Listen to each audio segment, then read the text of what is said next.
یہ CID کا آدمی ضرور تھا اور وہ میرے پیچھے لگا ہوا تھا، تو میرے جسم میں خون کی لہر دوڑ گئی اور خوف بھی آ رہا تھا۔ یہ میرا پہلا رد عمل تھا۔ اس کے ساتھ ہی میں نے اپنا دھیان اپنے خدا کی طرف اور پھر اپنے مشن کی طرف کر لیا۔ میرا آدھا خوف دور ہو گیا کیونکہ میں جان کی بازی لگا کر پاکستان سے اپنے مشن کی تکمیل کے لیے نکلا تھا اور دل میں یہ عہد کر کے نکلا تھا کہ اپنے مشن کی تکمیل سے پہلے مجھے کبھی نہیں مرنا، اور اگر مرنے کا وقت آ گیا تو 6-7 کافروں کو مار کر مروں گا۔ خدائے ذوالجلال اور اس کے نبی پاک صلی اللہ علیہ وسلم پر مجھے کامل یقین تھا اور مجھے حوصلہ ملا۔ میرے دل سے خوف بالکل نکل گیا۔ اب میں اس خفیہ پولیس والے ہندو سے بچ نکلنے کی ترکیبوں پر غور کرنے لگا۔ اتنا مجھے معلوم تھا کہ یہ شخص اچانک مجھے نہیں پکڑے گا، کیونکہ ایسا وہ جب چاہے کر سکتا تھا۔ اس کا اپنا ملک تھا، اپنی حکومت تھی، اس کی اپنی پولیس تھی جو ٹرین کے ساتھ بھی سفر کر رہی تھی، اس کے اپنے ہندو سکھ لوگ تھے۔ اگر وہ مجھے پکڑ کر صرف یہ اعلان کر دے کہ میں پولیس کا آدمی ہوں اور یہ لڑکا پاکستان کا جاسوس ہے، تو ڈبے کے سارے مسافر نہ صرف یہ کہ اس کے ساتھ ہو جائیں گے بلکہ مجھ پر حملہ بھی کر دیں گے۔ لیکن ابھی تک اس نے مجھ پر ہاتھ نہیں ڈالا تھا۔ اصل میں وہ میری نگرانی کر رہا تھا کہ یہ معلوم کرنا چاہتا تھا کہ میں بغیر ویزے امرتسر کی طرف کہاں جا رہا ہوں اور کس سے ملنے جا رہا ہوں اور میرے ساتھی جاسوس کہاں کہاں پر ہیں۔ وہ یہ بھی نہیں چاہتا تھا کہ مجھے اس پر خفیہ پولیس کے آدمی ہونے کا ذرا سا شک بھی ہو۔ مگر اس کے بار بار میری طرف گور گور کر دیکھنے سے مجھے نہ صرف اس پر شک ہوا تھا بلکہ مجھے یقین ہو گیا کہ یہ واقعی CID کا آدمی ہے، جو بعد میں سچ ثابت ہوا۔ اس وقت دن ڈھل رہا تھا۔ گاڑی کی دونوں جانب دور دور تک پھیلے ہوئے کھیتوں میں دن کی روشنی ماند پڑتی جا رہی تھی۔ گاڑی ایک چھوٹے سے اسٹیشن پر تیزی سے گزر رہی تھی۔ میں نے سر باہر نکال کر دیکھا۔ پلیٹ فارم کے آخر میں ایک تختے پر ہندی میں کسی اسٹیشن پر لکھا ہوا تھا جو میری سمجھ میں نہ آیا۔ میں نے اپنے ساتھ بیٹھے ہوئے سکھ مسافر سے پوچھا، یہ کون سا اسٹیشن گزرا؟ اس نے کہا، مانا والا۔ میں سنبھل کر بیٹھ گیا کیونکہ اس کا مطلب تھا کہ امرتسر کا اسٹیشن آنے ہی والا تھا۔ 12 سال پہلے جب میں ضلع امرتسر کے قصبے مجیٹھے میں کوئی ہائی اسکول میں پڑھا کرتا تھا تو میں اسکول کے لڑکوں کے ساتھ آ کر سیر کرنے کے لیے گاڑی میں بیٹھ کر مانا والا کو جایا کرتے تھے۔ یہ اسٹیشن کا نام اردو میں لکھا ہوا تھا، اب یہ نام ہندی میں لکھا ہوا تھا۔ اردو کا نام ہی ہٹا دیا گیا تھا۔ یہ بھی ایک تبدیلی تھی جو کہ میں نے وہاں جا کے محسوس کی۔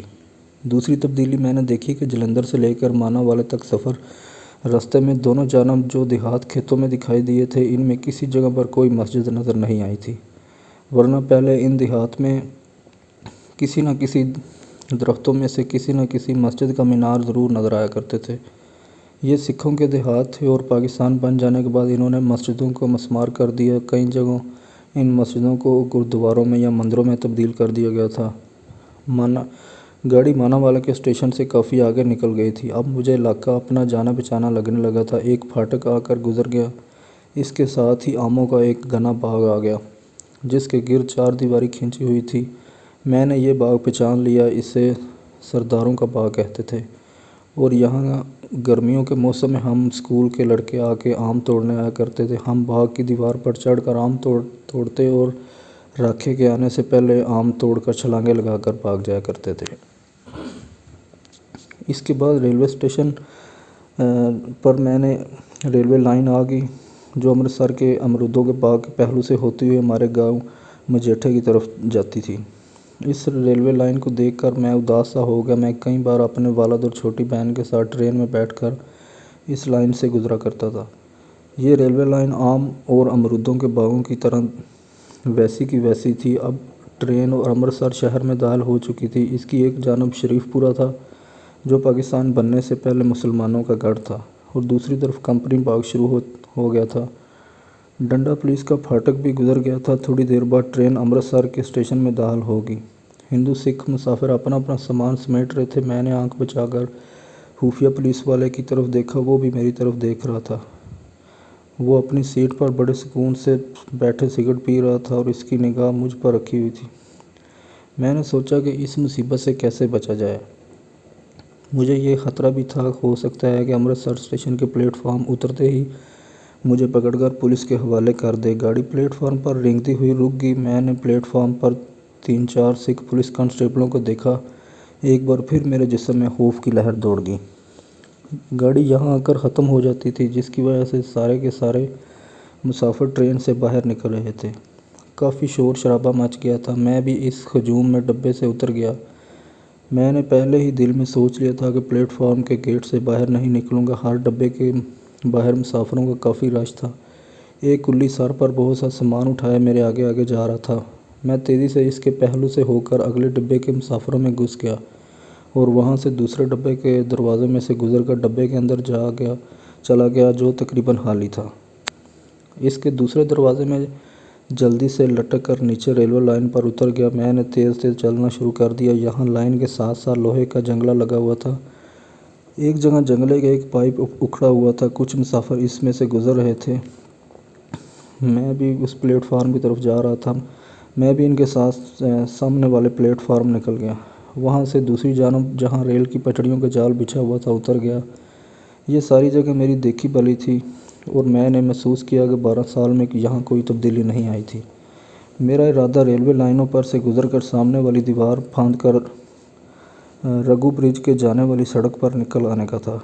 جب کبھی ہم اسکول کے دوست مجیٹھے سے بغیر ٹکٹ ریل گاڑی میں بیٹھ کر امرتسر آتے جاتے تھے تو اس دیوار کو ہم پھلانگتے تھے۔ دیوار زیادہ دور نہیں تھی۔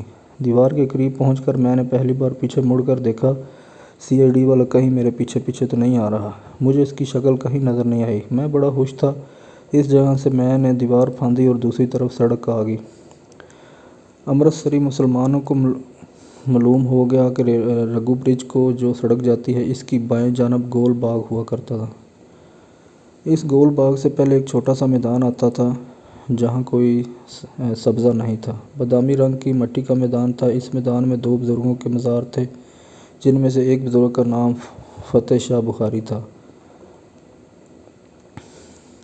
اور دوسرے بزرگ کا نام شنکر شاہ صاحب تھا۔ خدا معلوم دوسرے بزرگ کا اصلی نام کیا تھا، مگر سب لوگ ان کے مزار کو شنکر شاہ کے مزار کے نام سے یاد کرتے تھے۔ ان کا یہ نام مشہور تھا۔ یہ دونوں مزار پاس پاس تھے۔ شنکر شاہ کے مزار کے خاتے میں درخت تھے اور ایک کنواں بھی تھا۔ فتح شاہ بخاری کے مزار کے ارد گرد دریک کے درخت تھے۔ اس مزار کو فتح شاہ بخاری کے مزار کے نام سے پکارا جاتا تھا۔ بچپن میں مجھے یاد ہے کہ میری والدہ تاری کے چاولوں کی دیگو پکوا کر یہاں مہینے کی پہلی جمعرات کو لایا کرتی تھی۔ میں اور میری چھوٹی بہن اور والد صاحب بھی ساتھ آیا کرتے تھے۔ تاری نمکین چاول ہوتے تھے جن میں ہلدی کی آمیزش کی جاتی تھی اور بڑے لذیذ ہوتے تھے۔ والدہ کی وفات کے بعد میرے والد صاحب نے یہ فرض سنبھال لیا اور وہ ہر جمعرات کو دیگ پکا کر لاتے تھے اور فتح شاہ بخاری کے مزار پر خود لوگوں میں تقسیم کرتے تھے۔ ہم سارا دن مزار شریف پر گزارتے۔ میں اپنی بہن کے ساتھ میدان میں دوڑیں لگاتا۔ فتح شاہ بخاری کے مزار کا متولی والد صاحب کا دوست بن گیا تھا۔ والد صاحب اسے شاہ جی کے نام سے پکارا کرتے تھے۔ والد صاحب نے بستر مرگ پر لیٹتے ہوئے مجھے جو اہم مشن تفویض کیا تھا، اس کے سلسلے میں کہا تھا کہ میں امرتسر جا کر سید فتح شاہ بخاری کے متولی سے ملوں۔ ہو سکتا ہے کہ وہ بھی ابھی زندہ ہوں، وہ میرے مشن کے سلسلے میں میری مدد کر سکیں۔ چنانچہ امرتسر کے ریلوے بارڈر کی دیوار پھاند کر بعد میں نے سڑک پار کی اور گول باغ میں داخل ہو گیا۔ میں 12 سال کے بعد گول باغ میں داخل ہوا تھا۔ یہاں بھی سوائے چند ایک درختوں سے کوئی چیز نہیں بدلی تھی۔ کچھ درخت ضرور غائب ہو گئے تھے۔ گراؤنڈ میں گھاس بھی تھی، پہلے سے کم نظر آ رہی تھی۔ باقی سب کچھ ویسے کا ویسا ہی تھا۔ میں باغ کی گراؤنڈ میں سے گزر کر خالی میدان میں داخل ہو گیا۔ اس میدان کا ایک کنارہ امرتسر ہال کے گیٹ کی طرف سیڑھیوں والے پل کی طرف جاتا تھا۔ اسی میدان میں سید فتح شاہ بخاری کا مزار تھا۔ یہاں ضرور تبدیلی آ چکی تھی۔ میدان کے کنارے کنارے کھوکھے ہی کھوکھے بنے ہوئے تھے۔ بعد میں معلوم ہوا کہ یہاں پھلوں کی منڈی بن گئی ہے۔ ایک طرف ریڑھے اور چھکڑے کھڑے تھے۔ مزار کی چار دیواری ویسی کی ویسی تھی۔ معلوم ہوا کہ ہندو سکھ یہاں آ کر چڑھاوے چڑھاتے ہیں اور منتیں مانتے ہیں۔ میرے بچپن کی دریک کے درخت بہت زیادہ گھنے ہوئے تھے۔ مزار کے چھوٹے سے دروازے اسی طرح چمکدار جھالروں والا سہرا لٹک رہا تھا اور فضا میں اگربتیوں کی خوشبو رچی ہوئی تھی۔ شام کی سیاہی آہستہ آہستہ آسمان کو اپنی لپیٹ میں لے رہی تھی۔ مزار کے اندر مٹی کے کچھ دیے بھی جل رہے تھے اور دروازے کے اوپر والا بلب بھی روشن ہو گیا تھا۔ ایک سکھ اپنی بیوی کے ساتھ ہاتھ بندھے سر جھکائے مزار کے اندر سے باہر نکل رہا تھا۔ 2-3 ملنگ درختوں کے نیچے بیٹھے تھے۔ خدا جانے یہ مسلمان ملنگ تھے یا میرٹھن والے کے شہروں سے آگے تھے، کیونکہ امرتسر شہر میں کوئی مسلمان نہیں تھا۔ مجھے ابھی تک اس CID والے ہندو کا خیال لگا ہوا تھا کہ میں نے یہاں مزار میں داخل ہونے سے پہلے بھی پیچھے مڑ کر دیکھا۔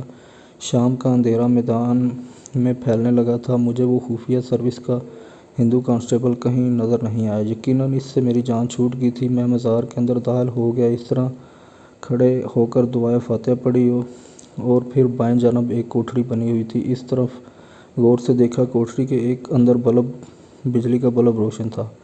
ایک بوڑھا آدمی جس نے سبز رنگ کے کپڑے پہنے ہوئے تھے اور سفید داڑھی تھی، کوٹھری کے باہر ایک طرف بیٹھا کچھ پڑھ رہا تھا۔ میں نے قریب جا کر سلام کیا تو اس آدمی نے آنکھیں بھی کھول دیں اور اس قدر تعجب سے مجھے دیکھنے لگا، کہاں سے آئے ہو یہاں؟ اس کی اردو خالص اہل زبان والوں کی اردو لگتی تھی۔ میں نے کہا، دلی سے آیا ہوں، شاہ صاحب سے ملنا ہے۔ اس نے شاہ صاحب کا نام لیا جو مجھے والد صاحب نے بتا دیا تھا۔ اس شخص کوٹھری کی طرف اشارے کر رہا تھا، اندر چلے جاؤ۔ کوٹھری کا دروازہ چھوٹا سا تھا اور کھلا تھا۔ میں نے جوتے باہر اتارے اور اندر داخل ہو گیا۔ ایک بزرگ صورت سبز پوش آدمی گاؤں تکیے سے ٹیک لگائے بڑے سکون کے عالم میں بیٹھے، آنکھیں تھوڑی بند تھوڑی کھلی، ہاتھ میں تسبیح تھی، منہ میں کچھ پڑھ رہا تھے، انگلیاں تسبیح کے دانوں پر چل رہی تھیں۔ میں سلام کر کے ادب سے ایک طرف، بزرگ نے نیم دام آنکھوں سے مجھ پر ایک نگاہ ڈالی، وعلیکم السلام کہا اور پھر اپنی کیفیت میں ڈوب گئے۔ کوٹھری میں ہم دونوں کے سوا اور کوئی نہیں تھا۔ موقع بڑا مناسب تھا۔ میں بات شروع کرنے والا ہی تھا کہ بزرگ نے فرمایا، بھئی کہاں سے آئے ہو؟ پہلے تمہیں یہاں کبھی نہیں دیکھا۔ میں نے فتح شاہ بخاری کے متولی کا نام لے کر کہا، مجھے شاہ صاحب سے ملنا ہے۔ میں دلی سے آیا ہوں۔ میں نے ابھی انہیں بالکل نہ بتایا کہ میں پاکستان سے آیا ہوں۔ بزرگ نے آنکھیں کھول کر میری طرف دیکھا اور کہا، برخودار شاہ صاحب کو انتقال فرمائے تو 7 برس ہو گئے ہیں۔ مجھے بتاؤ میں کیا خدمت کر سکتا ہوں؟ میں ان کا چھوٹا بھائی ہوں، مجھے سید غلام علی شاہ کہتے ہیں۔ میں سوچ میں پڑ گیا کہ اب ان پر اپنے دل کا راز افشاں کرنا مناسب رہے گا یا نہیں۔ میں ابھی سوچ ہی رہا تھا کہ باہر کچھ شور و گل کی آوازیں بلند ہوئیں۔ سید صاحب نے کڑک دار آواز میں پوچھا، یہ باہر کیا ہو رہا ہے حیدر علی؟